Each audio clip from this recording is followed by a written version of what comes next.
Hopefully that recording is going.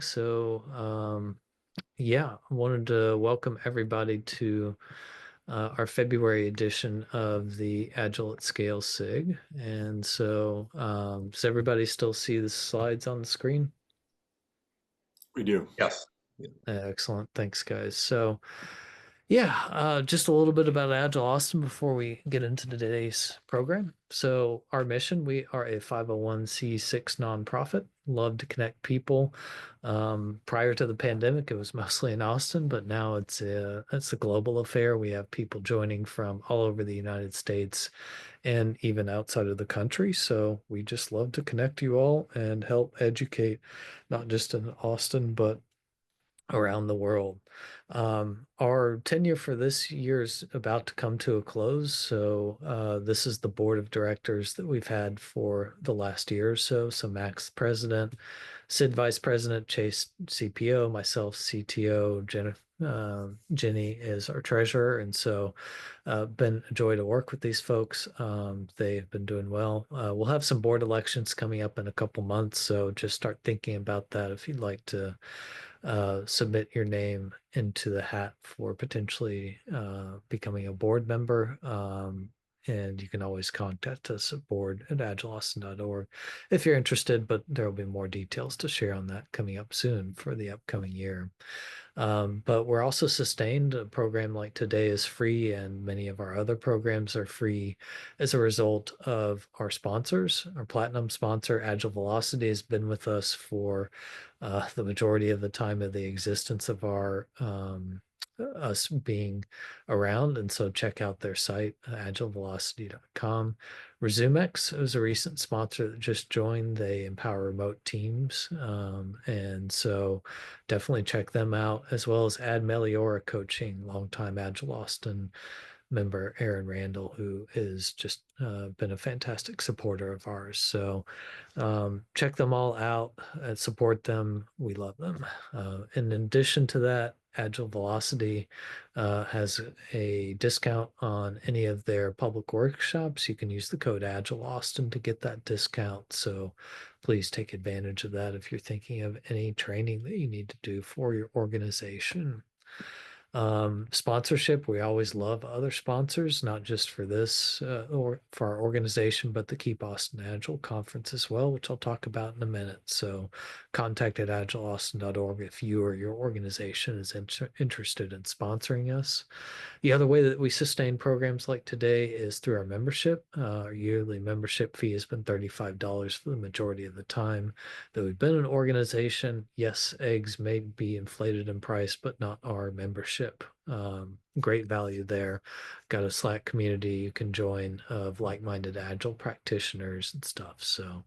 Agileaustin.org if you're interested in joining. And I believe it also will give you a discount on the ticket for Keep Austin Agile, which again we'll talk about in a minute. But first, we also have vibrant communities of not just scaling Agile, but also Agile Coaching SIG, Agile, this one, Agile at Scale, our book club, which has been going strong for many years. Product and AI SIG is our newest SIG, and obviously that's of interest to a lot of people because AI is kind of eating the world and taking all of our jobs. So learn how you can be effective in such a uncertain environment. We also have an Agile Leader SIG. Our president, Max, has been doing that for many, many years. And lots of great knowledge shared in that one. And then Lean Kanban SIG, which kind of usually follows a lean coffee format where they promote discussion of topics that you bring to it. So good therapy session if you ever need it. Um, yeah, keep Austin Agile 2025. You can go to agileaustin.org about COD 2025 to check it out. But we now have all of our speakers chosen. We also have a keynote speaker. And so all of those details are on that site, plus how to purchase tickets. head on over there. We'd love to see you there. Get your tickets before they're gone. Got a great venue this year that we used last year. If you know Austin, the Pickle Research Center up near the Domain got really brand new facilities that have a lot, are just the perfect size for the conference that we have. We also have a virtual option as well if you'll be attending virtually. So, yep, that site for more information. We have our sponsors there as well, StarPath Consulting, which we've done some social media posts and I'll have a couple more about soon. Really great folks based in the New Braunfels area. Check them out. Of course, with ZoomX, we talked about them. Carpe Diem Technology Services, really great and passionate IT folks that can offer you some really great deals if you're looking to develop various IT projects, Evolve Agility, 10, 11, 12, a list of long, great sponsors for the conference. So yeah, that keeps ticket prices down and very affordable versus other conferences. So then about this SIG Agile at Scale, Leland's been doing this since 2016, so about to come up on a decade. And I joined him in 2020 and been great partnership ever since. So we've got in March, upcoming Marshall, we'll be talking about team topologies. I think the title will be a little bit different, but that'll be the general discussion we'll be having. And then April, I don't know if we're actually going to have an Agile at Scale SIG in April, kind of TBD. If we have a really good topic that someone wants to go with, we will, but otherwise we may just be focusing all of our efforts on the final legs of planning for the conference and then having the conference. And then May, definitely, if you've got a topic, please do reach out. But today, why flow metrics are not enough. Michael is going to be walking us through that. But first, if you have anything else for Leland or me, leland.newsome@agileaustin.org, ben.rogers@agileaustin.org.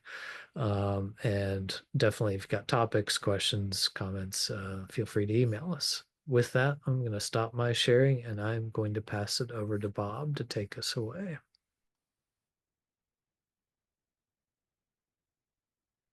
Bob, you're on mute still. I see that. Thank you so much.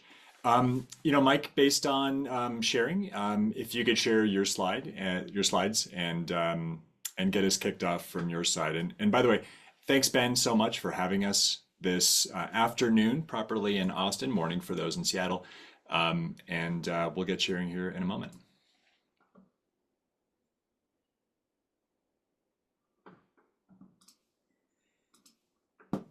Great. And Mike, if you could share from slide 1. Yep, 1 second. Perfect. And by the way, I was thinking about our participation in Agile Austin, and it reminded me years ago I was able to attend your folks meetup in person. I don't know if this is unblurring, but it says this is a bottle opener appropriately, and it says keep Austin Agile. I think it's from NetSpend. This is not a paid advertisement, but it reminded me. I think I may have even met some of you folks in person. So even at a distance, it's great to participate in this session. Leland, I may have met you. I think your face is very familiar. Yeah, I think we did meet at that one. Yeah, marvelous. God, it was a while ago. 2015.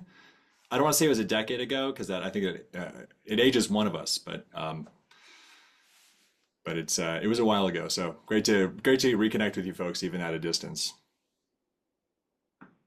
Bob, can you see is the screen up? It's perfect. Thank you. Okay. All right, well, I'll kick us off. So I just want to thank everyone, Leland and Ben, for inviting us to your meetup. I'm very familiar with Agile Austin, having been in the Agile community for 15 years. I know you have a bunch of great practitioners down there. You guys put on a great show with your event every year. So super excited when I got the invite. So thank you to the board and yourselves for joining us. For most of us, it's probably around lunchtime on a Friday. My name is Mike McCall. I am the founder and president of Lean Agile Intelligence. In the market, we typically are known as LAI, as that is a bit of a mouthful. We are a improvement platform that helps enable teams and organizations to improve in practices and behaviors that helps drive their outcomes. and we're going to show you today a little bit about our approach, and we're also going to share some experiences that we've had in helping enable flow in organizations. We all know flow is hot and heavy, project to product, and we're looking forward to sharing some stories with you and how to enhance flow metrics to really tell a narrative to help drive positive change. Bob? Yeah, thank you so much. My name is Bob Turnus. As I mentioned, I think I've met some of you guys in person, but I've been in the Agile space for roughly 15 years, first at an independent software vendor, and then at organizations like Rally and Scaled Agile, helping organizations transform. And whatever the methodology, and despite my work with some organizations, I love just helping organizations improve and in without too much hyperbole, really helping the lives of the people in those organizations improve as well. I see, improvement is kind of a team sport. It helps both people as well as the outcomes for larger organizations. So, yeah, happy to be here. Great. And I think this brings us to our learning. Oh, pardon me. There's a poll. And so, now that you guys know kind of who we are, we'd love to know who's joining us today. And Mike, let's see if you could drop that link into the chat. Yep. Thank you.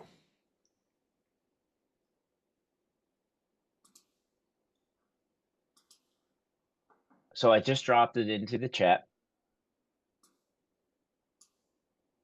And speaking of chat, if you're choosing option number 4, feel free to drop that role into the chat. Can I choose multiple? Sure. All right.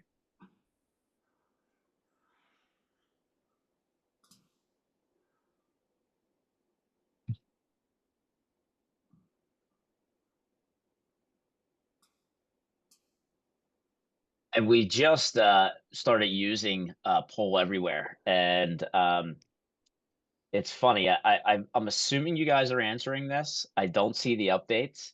Have you guys been answering the poll? Yeah, good answers thus far. Okay, great. So those of you who have your browser window open as well, I see that the change leader wanting to prove return on continuous improvement investment is the front runner. Next is consultant. There is a 4% quotient of executive with tight budget. And then the 8% is none of these. I'd love to see just a grunt, says Ben. Don't sell yourself short, Ben. You're a smart grunt. There we go. How about it? Boom. Okay. All right. Well, Bob, are you ready to move on? Yeah, let's do it. Let's bring you to the learning objectives for today's session. So after this session, attendees should be able to understand flow metrics, their benefits and limitations,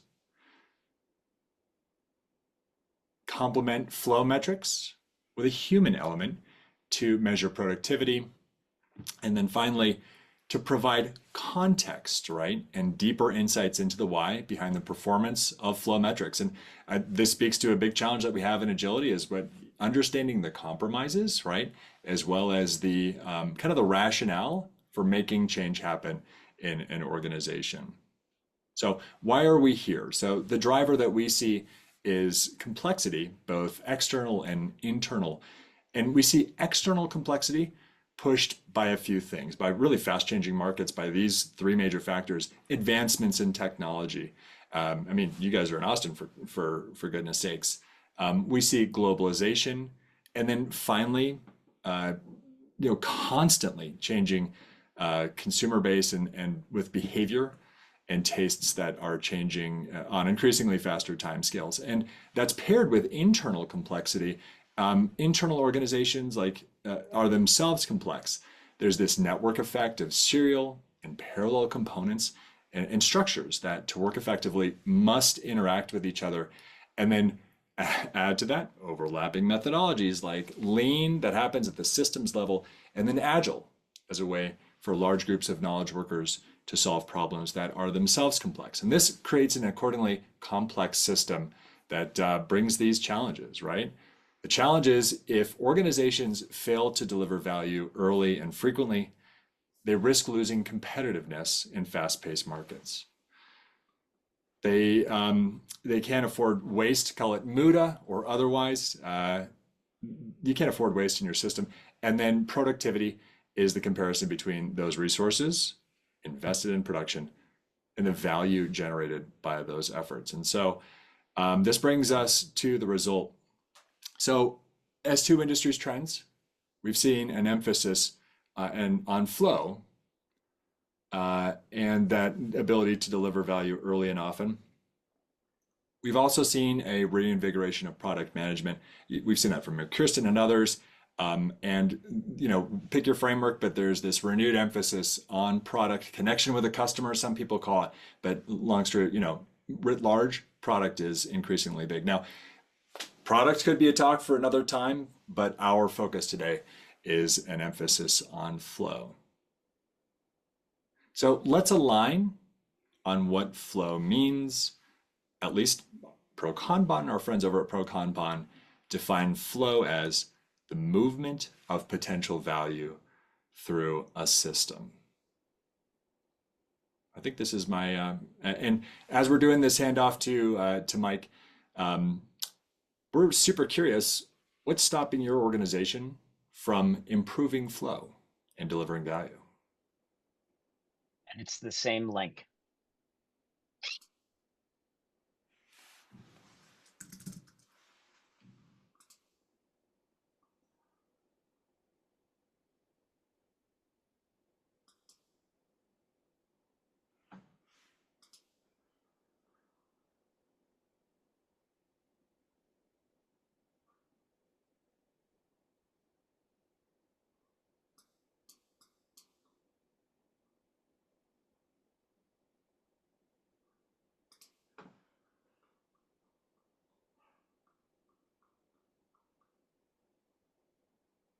Okay, well, it seems like it's fairly balanced, and we see this a lot with lack of actionable metrics, taking 24% of it.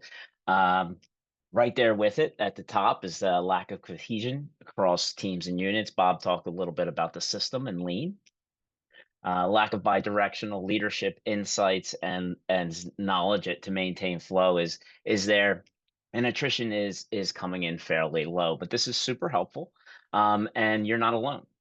We've done this talk many times, and we typically see very similar results. So before we talk about what to complement flow metrics with, let's talk about what they are. And there's 4 flow metrics. The first being cycle time, the amount of time elapsed between when a work item starts and when it's finished. So in other words, how long was a piece of work in flight? For example, this feature took us 6 weeks to deliver to production. And the reason that cycle time is valuable is it really allows us to measure the time to validate the value delivered to the customer. Work in progress. So the number of work items started but not yet finished. So the number of simultaneous items that are in flight. For example, this team has 9 stories in flight or being worked on currently in the sprint. The reason that this is important is it's really important to find the sweet spot. The sweet spot where we can maintain flow and get work finished and value delivered, right? And at the same time, optimize the use of our people, right? The teams that can continue that flow. You don't want to have too many cars on the runway, but at the same time, you don't want to have one car on the runway with many people stagnant. Throughput, the number of items finished per unit of time. The measure of throughput is the exact count of work items. Notice they didn't say story points there. So the idea here is this team delivers 25 stories each sprint. And this allows us from a predictability and a forecasting standpoint to help manage stakeholders' expectations. And then finally, one that's often overlooked is work item age. And that's the amount of time elapsed between when a work item started and current time. So, for example, this story has been open for 3 weeks. The reason that work item age is important is we don't want items to become stale. As they become stale, they accrue risk, and we all know things are changing very quickly. And it then delays the ability to validate the value. I personally, having been in the agile coaching space, management consulting space for 15 years, have become a big proponent of flow metrics. What I've learned is it shifts the focus away from the framework and the process and more towards the outcomes, right? And being able to deliver value, which, as we all know, is the ultimate goal. So, flow metrics actually allows us to see the performance of a system. It allows us to identify the bottlenecks, understand our capacity, and be able to see how work is ultimately flowing through the system. It allows us to start asking questions before problems start to really surface and cause issues. So we can it informs the continuous improvement process, all while keeping a focus on outcomes, which is a great thing. One of the downsides, and not necessarily the downside, but one of the shortcomings is, sure, flow metrics will tell us a lot about the bottlenecks. We'll be able to see it. There's great tools out there, but it doesn't go so deep to really understand the why. What is causing this delay? Again, the charts and reports will be extremely helpful. Okay. But again, organizations, as Bob mentioned, are so complex. The bigger the organization, the bigger the complexity. What is really leading to the why in the performance? And then being able to look comprehensive across other different factors of the delivery cycle and being able to balance that with flow. Are we delivering value? How high quality is our solutions? And then finally, how engaged are our people? So we are big fans of our friends at Pro Kanban, and they actually are very forthcoming with the same. In that, from the Pro Kanban guide, the Kanban system members may and often should use additional context-specific measures. So in conjunction with flow metrics that assist data-informed decisions. So context is everything. I think as Agilists, and one thing we have learned over the years is these organizations are complex, they're unique, they all have different goals, and context means everything. So high levels of complexity are required a human-centric approach, okay? And so we have flow metrics. It's telling us a lot about the performance of the system and what's going on. But really understanding the why, we need to depend in these complex environments on the folks on the ground floor, the humans, okay? And teams are the primary delivery construct today in most organizations, right? Agile may have died, but the delivery teams have not, right? And that was a joke, by the way. But one of the things that we've seen very sticky from the Agile movement is this concept of a cross-functional team working together against a backlog to deliver value, okay? Next, those teams are made of knowledge workers. They're closest to the problem. They're closest to your customers. They probably know the best. And so we should trust them and really create those feedback loops so we can understand the why. Things are changing, right? We talked a little bit about, Ben talked a little bit about AI in the opening, and things are really starting to move very quickly. All the folks on the ground floor need to be upskilled with different types of skills and knowledge to continue to maintain the flow that is really needed to get that competitive advantage. And then finally, and it was good to see that only 2% were really dealing with attrition, because attrition is very costly, okay, in knowledge work and complex systems. You can't throw a body at cutting code right? There's a large, learning curve there. And so when you lose your best folks on the ground floor because they don't feel appreciated or heard, it's very costly to your overall business operation. So ultimately, we need to include humans in understanding the why and the solution in and of itself. So the challenge, and I've seen this in many organizations, I came across this probably about 8 years ago, is how do you incorporate that? How do you incorporate the human element into our continuous improvement process? These folks are on the ground floor, they're delivering, right? We have a portfolio we need to deliver against. How do we derive these feedback loops? How do we help enable these teams in a very lean fashion? It's difficult to do. And I think that's why we don't see many organizations really take into account the human element like it should be. And the goal, just to reiterate and make it simple, is we want to enable the growth of those team members and at the same time be able to collect feedback to really understand where are there other problems within the system of work that they're not in control of that are preventing them from delivering value. That's really what we're after when we're talking about the human-centric approach of continuous improvement. Okay? So for teams to be more proficient, not everyone has access to subject matter experts in flow, right?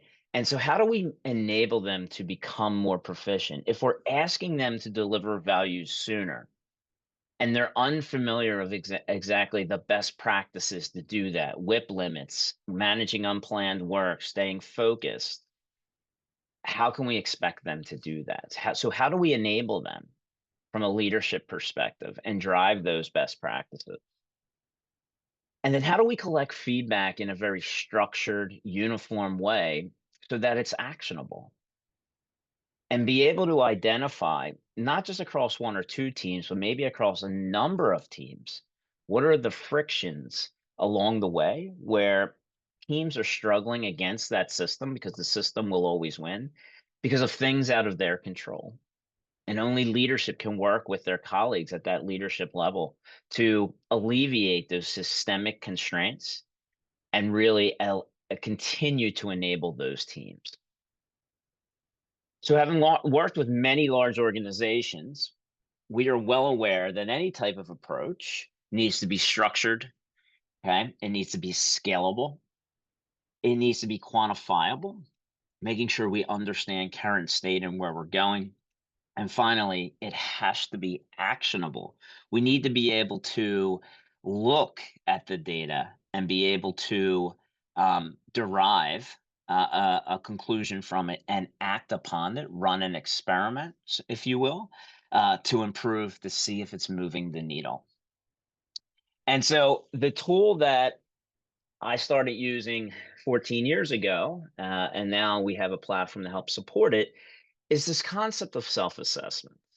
And it's, and we're biased, but it's an underused tool that allows leaders to enable teams. We all know that many of these organizations today um, don't have enough subject matter experts, call them coaches, to go around. Okay. So, how do we help enable the teams to get better organically? How do we help scale best practices? One way to do this is self-assessments, and it could be through an Excel sheet, it could be through a platform, whatever it may be. It is a tool that you can use that will help enable that, really drive rich conversation. The other piece is on the other side of that, it's a great way for teams to give feedback and be able to use the data from a leadership perspective to identify where teams are struggling, identify those patterns that should be able to be tackled at scale. So this is very scalable. It's structured at the end of every retro, or for one retro a quarter, let's say, we extend it a half hour. And we do a self-assessment. We take a big step back from our everyday problems and we assess ourselves against best practices. That's really the value of self-assessments. The key here and I'm going to stress this, is that we are not talking about self-assessments that measure how agile you are, a canned assessment. That is not who we are. It's not how we coach when we provide services. Um, this self-assessment should be tailored, massaged to align to what you're trying to achieve as an organization. So we work with a very large financial institution within the Philadelphia area, and we've been working with them for 5 years. They are on their third recalibration of self-assessments. It started with a very simple team agility, then moved towards more of a product-centric view. And now they've just recently released a new assessment for all their teams because they're very focused on flow. Imagine that. Um, and so and this was very much a driver towards why we created our flow self-assessment was they realized that they didn't have enough coaches on the ground floor. They were done their agile transformation, and some of those subject matter experts have moved on. So how do they organically drive these practices in a very cost-effective way? They have reached out to us from a self-assessment perspective. So just to recap, a self-assessment is a mirror. It's a mirror to see where you're at. If you're going somewhere, you should know where you're at and then the steps along the way to get there.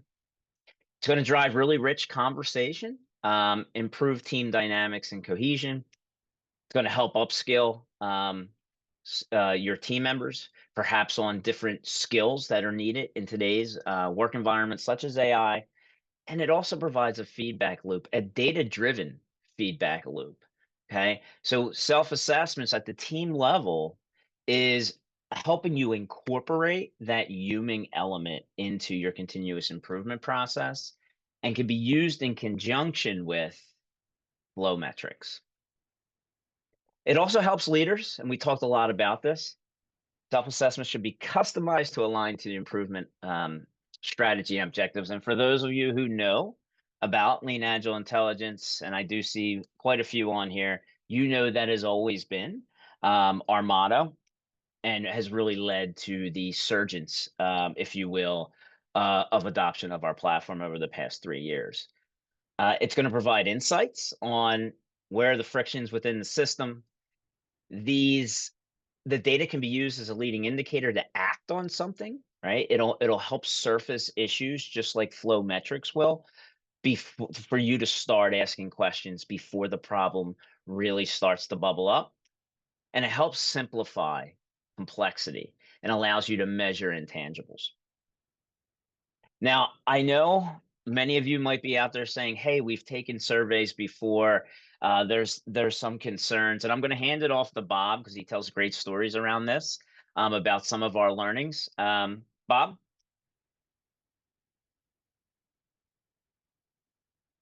are you on mute? Still on mute. Yeah, surveys are often treated as kind of throwaways, right? They're forgettable. They're lagging. It's an optional thing, right?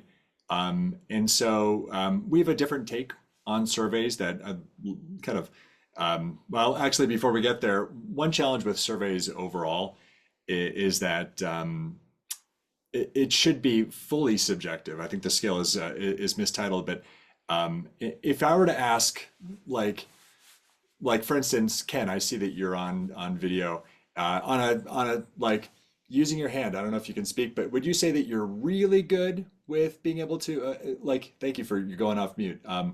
Would you say that how are you doing with managing work in progress? And this is a role play, by the way, and I'm going to intentionally disagree with you. I just want to set that up in advance. Personally, or the organization I'm working with? I don't know if we need to make it too personal. Pick an organization. Let's pick. I'm going to pick the organization I'm currently working with. I'm going to say, yeah, strongly disagree. Strongly Yeah, disagree. for this one. Yep. And if I were to be in that same organization and being with you, I might say, well, I slightly disagree, right? Mhm. And so there's a lot of subjectivity, right? We're kind of Yeah. being forced into using this kind of degree scale. Oftentimes we'll see surveys use a 0 through 10 or a Likert scale. And And those automatically introduce subjectivity into into the judgment, right? Um, and so let's hit that next slide, Mike. The types of biases that we often see, and thank you so much, Ken, by the way. Thank you for your group participation. If I had a gold star and, I'd put it on. Thanks, Bob. Excellent. So we see bias. We see that natural tendency to kind of think about things and then create a judgment. And the types of biases that we often see in surveys is frequency bias, right? Which is, um, you know, just in terms of like the number of times that we see something, right? It kind of sticks with us if it is recent. If we've been terrible in the last sprints or iterations in the last 10, but the last two we've been improving, right?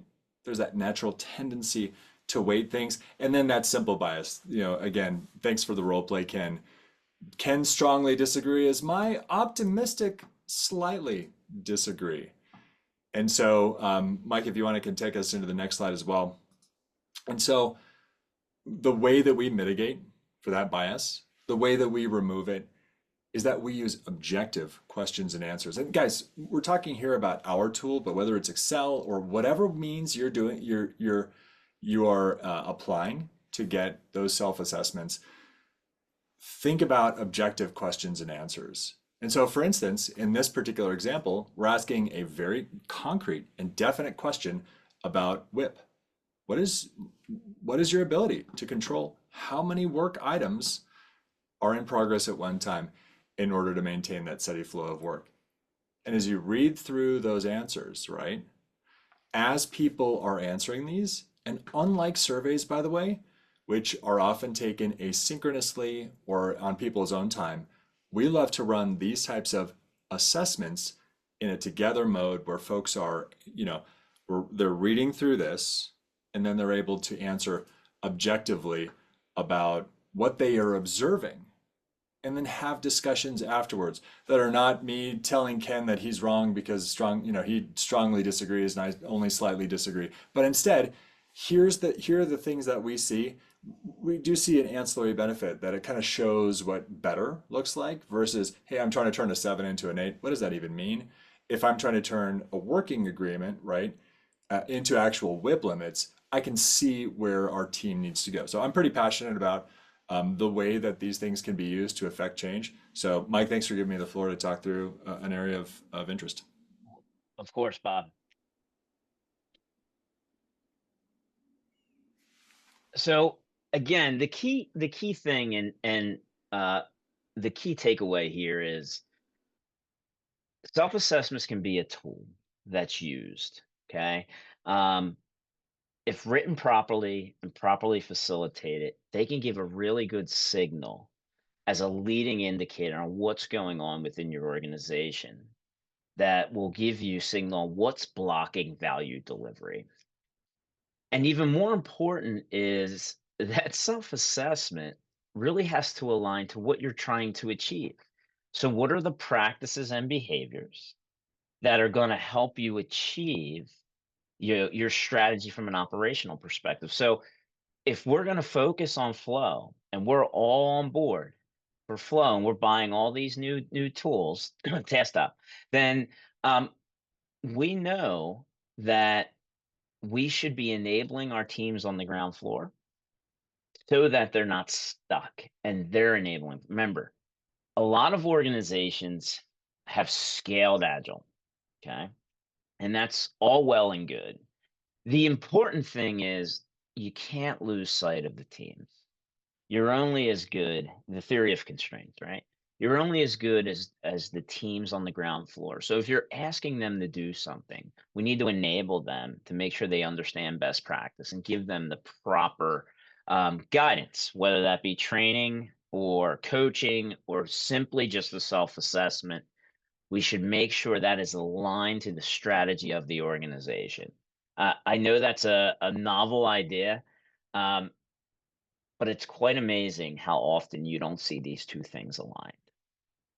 So We have in working with two of our clients recently, we've produced what we call a flow accelerator assessment. Um, and it contains 20 capabilities to achieve flow. And those capabilities go across 4 different dimensions. The product one, and we talk about size and how do we get quick feedback and how do we understand if an idea is good early in the process. Culture, often overlooked, so important to have safety, um, not being scared to fail, accountability, um, being accountable to one another, and synergy, right? We need to be able to work not only across functions, but across groups, verticals, all that type of good stuff to enable flow. Process is there's quite a few there. So work in progress management, visualizing work, such easy, low-hanging fruit that's so incredibly valuable. Removing impediments, managing dependencies, and then unplanned work management. How when pieces of work come in and developers are heads down, how do we deal with that? And how do we give them their space to focus? And then finally, on the engineering piece, we all know this. It really comes down to that DevOps piece because DevOps is directly related to lean. And so this has all been informed. I'm sure many of you have seen a lot of these guides, right? Again, Pro Kanban guide uh, does a really good job at simplifying concepts, lean concepts. Safe has an article up there about the accelerators of flow that I feel is spot on. Um, the DA toolkit is still public. It's there. Um, Flow framework, so mixed book and a lot of the work that he's been doing. Um, this was influenced by him. I'm a big fan of Mr. Reinerstein. The Principles of Product Flow is one of the best books. It's a tough read, but it is a very good and enlightening book. And then obviously working with our customers and our coaches focus group.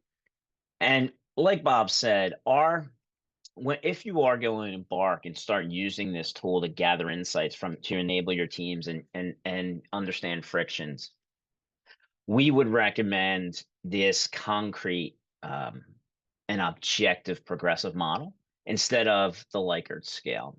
So teams can see what good really looks like, see what bad looks like, and what are the steps along the way to drive conversations and cut through the noise. Like, are you doing this or not? Let's have that conversation. And you can see how they build upon one another.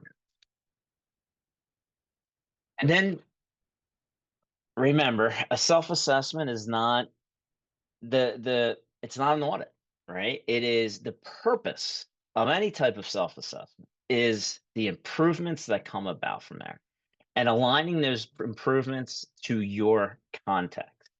Okay. And so being able to identify and looking at the qualitative behaviors and practices that we just looked at and looking at them in conjunction with the flow metrics on the same scale. We also do this with Dora metrics. We put them on the same scale. So now I can see the trends over time and be able to start identifying cause and effect. What actually started to move the needle on that flow metric? Was it when we actually started to give the devs the ability to focus, right? When we did include a working agreement on how to handle unplanned work, when we were managing dependencies much more proactively, what, according to my team's context, has moved the needle in the flow metrics? And now you can, as a change agent, it's much easier to tell the story that we are getting to value sooner, right? Because that's what flow is. As a result of enabling our teams at these practices, giving them tools to get better, giving them the coaching to get better. And they're not only assessing, but they're also holding themselves accountable by creating improvement actions and coming back around and saying, did we do what we said we were going to do? So on the leadership side is just be able to look at the data and identify patterns. Um, data aggregated, normalized can be extremely powerful to then start to understand this is common. we should tackle this problem at scale. This will give us economies of scale. So it serves that that twofold opportunity of enabling teams in best practices that they may not know about, as well as being able to collect the data. And remember, we'll bring this back to organizations are complex. You don't want to look at any type of metrics in isolation, right? Um, you want to always be balancing them against others, and so that it'll drive trade-off decisions because they tend to pull on one another, but also always including, and we're seeing a really good movement in this with the DevX movement, right? Creating a great experience for our developers. It's really the TeamX experience, right? Like, how do we create a great experience for the team? Get their feedback. What do they need to be better? This is the same type of concept. So to land this plane, um, integrate qualitative and flow metrics so you get the whole story. So you can look at the insights that are coming in, enabling the team, and then look at that from a cause and effects perspective with any type of metrics. So it'll give you more of a holistic understanding. Any type of subjectivity concerns that come out from maybe some surveys in the past, use a more structured approach and framework that is much more scalable, much more concrete, and can drive much more meaningful conversation. And then finally, qualitative data really gives you a feel of what's going on in the system of work. Again, the organization is super complex. It's a complex adaptive system, but if you're running quarterly, call them small assessments, you can aggregate that data and really start to see some of the insights of what's going on. So you can be proactive and take action as a change agent, as a leader to get ahead of it before shit hits the fan, right? Bob, I'll hand it off to you. And with that humanizing profanity there, we want you guys, if you're in that situation, um, we empathize with you, right? Whether or not you strongly disagree that your company is managing WIP perfectly, again, Ken, I can't thank you so much for your group participation. But you can't improve delivery, right? You can't improve anything without understanding, you know, uh, earlier today I mentioned Ishikawa to a customer, but you can't change without understanding that root cause. And gut feel isn't enough.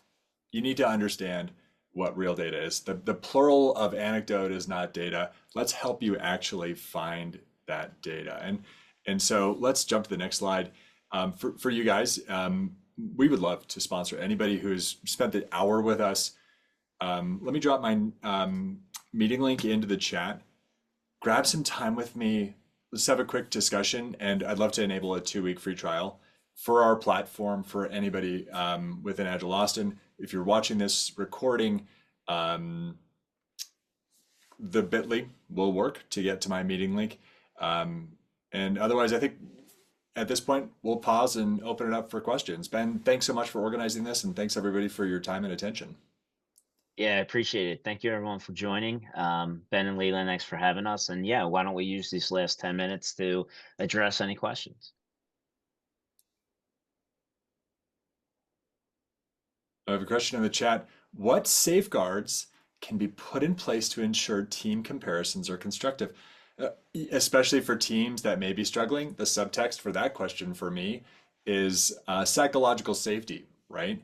And how to build psychological safety. Mike, this is a great question for you. Yeah, kind of goes back. It reminds me of when people ask us about benchmarking, Bob, right? Um, it's you're your own unique team. Okay. And so there is some change management to make sure that people understand the value of any type of self-assessment. And different teams are on different journeys. They're going to have different makeups. They're going to have different context. And so comparing them doesn't make a whole lot of sense. Um, and so the safeguard there is really keeping that information within your team, right? And if there's change management needed up at the higher levels, coaching per se, um, it's really about that uniqueness, that context. Because the power of a self-assessment is you are empowering the team to improve. It's allowing them to self-organize around it. If scores start getting compared, right, then it completely defeats that purpose, right? So there's a little bit of change management, a little bit of safety needed.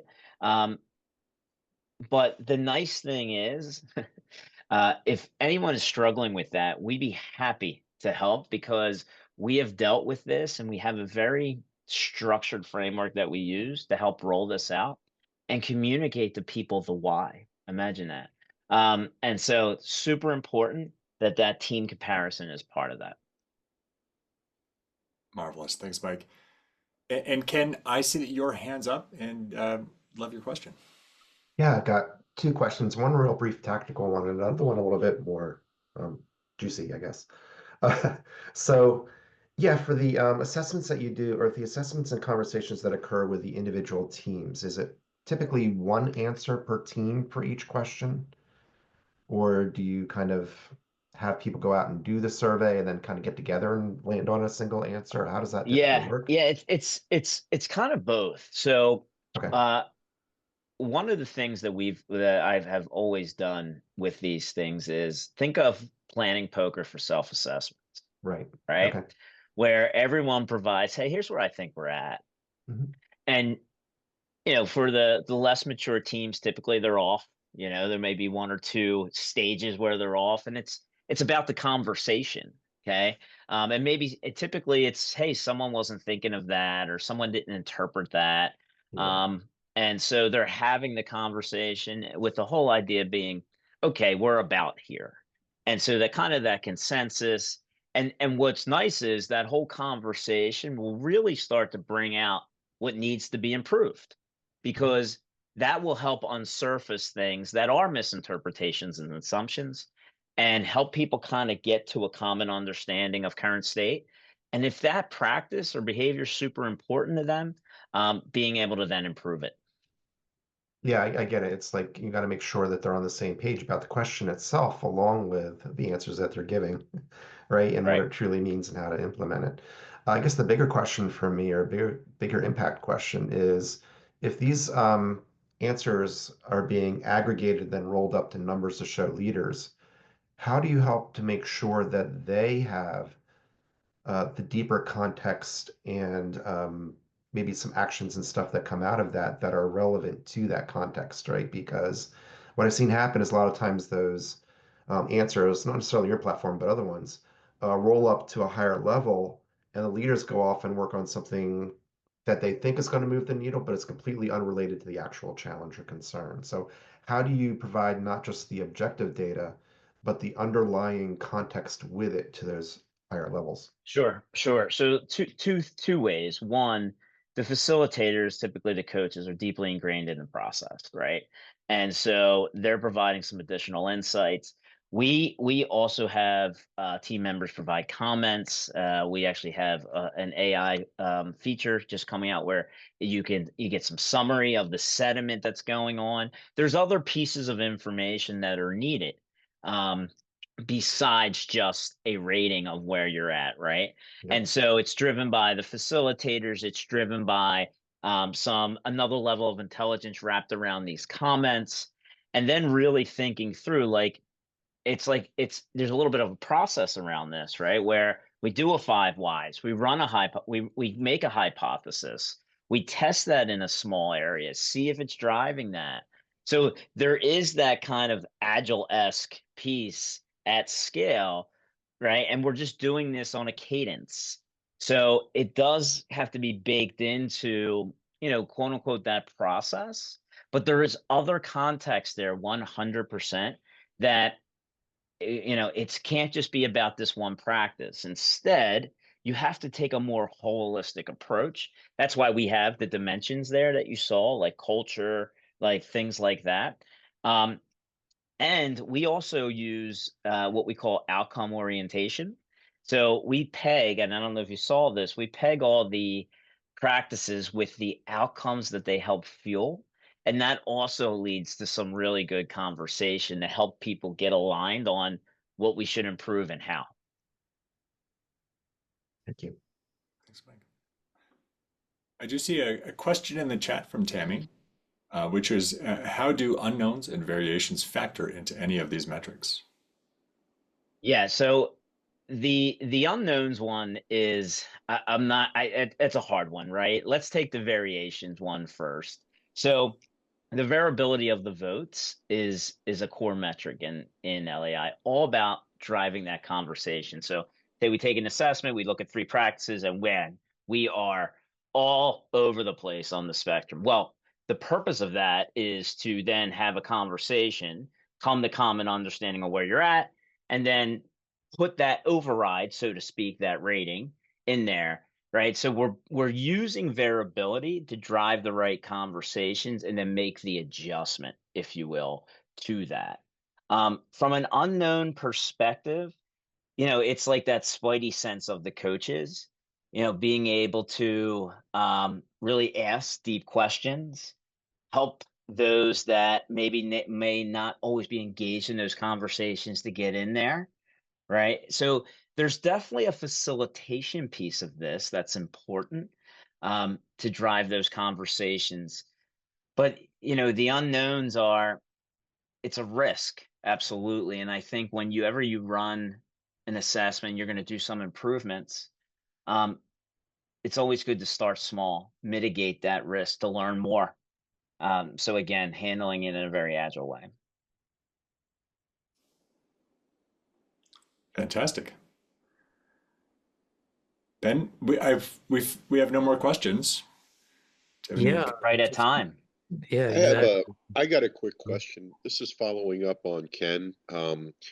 So I've run this type of thing with my teams, and I'd say one of the biggest problems overall is you you go over the question with the team and they don't have context. Like the question doesn't apply at all because of what we're doing, or um, it's a little bit vague.